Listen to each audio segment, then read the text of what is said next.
Committee chairman Anthaiah Goud గారు ఉన్నారు. వారిని అడిగి మరికొన్ని విశేషాలు తెలుసుకుందాం.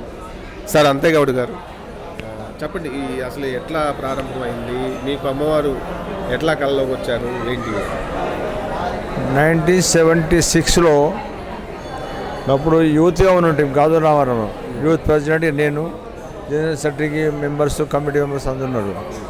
మేము ఒకరోజు కూర్చొని గాజు రామారావు మధ్యన కూర్చొని చర్చించుకున్నాం. మనం కూడా ఒక ఊళ్ళో ఎందుకు జాతర ఉత్సవం చేయకూడదు, ఏదో ఒకటి చేయాలి అని సంకల్పించి ఈ ప్రాంతాన్ని ఎంచుకొని చిన్న 3 రాళ్ళ గుండె అటువంటి దాన్ని ఇప్పుడు ఈరోజు అంచెలంచెలుగా డెవలప్మెంట్ చేస్తూ అభివృద్ధి కార్యక్రమంలో పాల్గొని అందరూ ప్రజలంతా సహకారంతో, భక్తుల సహకారంతో ఇంత మటుకు మేము చేసినాము.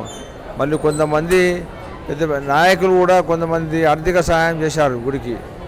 అంటే ఇక లోకల్ ఎమ్మెల్యే గారు అప్పుడుండే శ్రీశైలం గౌడ్ గారు వాళ్ళందరూ చాలా మటుకు సహాయం చేశారు.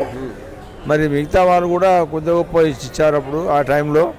ఇప్పుడు మాత్రము అమ్మవారే రప్పించకూడదని మేము తిరుగుతున్నాం చేసినాం. కానీ ఇప్పుడు మాత్రం అమ్మవారే రప్పించకూడదని ఇప్పుడు అది మాత్రం నిజం. ఎందుకంటే ఒకప్పుడు మేము తిరిగినాము 20 ఏళ్ళ కింద, అప్పుడు 30 ఏళ్ళ కింద, 40 కేంద్ర అప్పుడు తిరిగినాం. కానీ ఇప్పుడు మాకు ఓపిక కూడా లేదు. అమ్మవారు రప్పించుకుంటుంది, మీకు కూర్చోరు బిడ్డ అని చెప్పి ఇకనే కూర్చొని చేసి చేపిస్తుంది అనుకుంటుంది. ఆమె వల్ల మేము అన్నీ ఇప్పుడు ఈ జాతర ఉత్సవాలకు వివిధ ప్రాంతాల నుంచి, మళ్ళీ మహబూబ్నగర్ నుంచి కానీ, జల్లగొండ నుంచి కానీ, మిగతా మెదక్ అవన్నీ ప్రాంతాల నుంచి కూడా చాలా మటుకు అమ్మవారు వచ్చి దర్శనం చేసుకొని బోనములు, మొక్కుబడులు చెల్లించుకుంటున్నారు. చాలా మటుకు ఈ యొక్క జాతర ఉత్సవము ఆదివారం రోజు ఉదయం నుంచి 3 గంటలకే ప్రారంభమవును.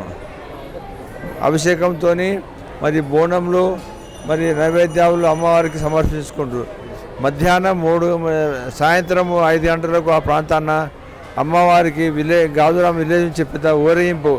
ఆ ఊరేగింపులో లక్షలాది మంది పాల్గొని విజయవంతం చేసి అమ్మకు కృపకు పాత్రవుతారు. మరి వచ్చే భక్తులు కూడా అందరికీ మంచినీటి సౌకర్యం కానీ, మరి ఇతర ప్రాంతాల నుంచి వచ్చే భక్తులు కూడా ఆర్టీసీ సౌకర్యంగా అన్ని కల్పించి అన్ని ఏర్పాట్లు చేసినాము.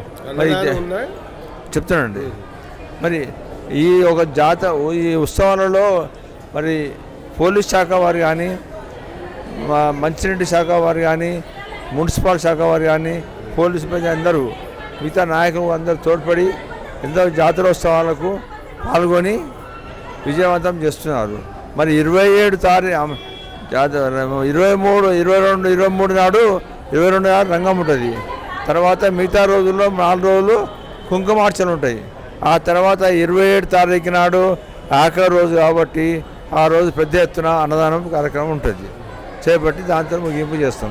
ఇది మరి చిత్తారమ్మ జాతరకు సంబంధించినటువంటి సంపూర్ణమైన విషయాలు మనకి ఇటు అనంత శర్మ గారు, అలాగే ఆలయ చైర్మన్ కమిటీ అధ్యక్షులు అంతయ్య గౌడ్ గారు అందించారు. మరి భక్తులంతా అమ్మవారిని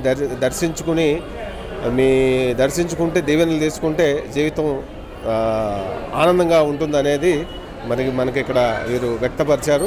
భక్తులందరూ ఈ చిత్తారమ్మ జాతర మన తెలంగాణ రాష్ట్రం అంతటి నుంచి, అలాగే తెలుగు రాష్ట్రాల నుంచి, ఎందుకంటే అమ్మవారి దీవెనల కోసం ఎక్కడెక్కడి నుంచో వస్తారు. భక్తులకి అనేక రకాల సెంటిమెంట్లు ఉంటుంటాయి కాబట్టి మరి ఎక్కడి నుంచి వచ్చినా కూడా భక్తులందరి కోసం, వెల్ఫేర్ కోసం కమిటీ చాలా పకడ్బందీగా మరి అన్ని చర్యలు తీసుకున్నట్టుగా మనకి అర్థమవుతా ఉంది.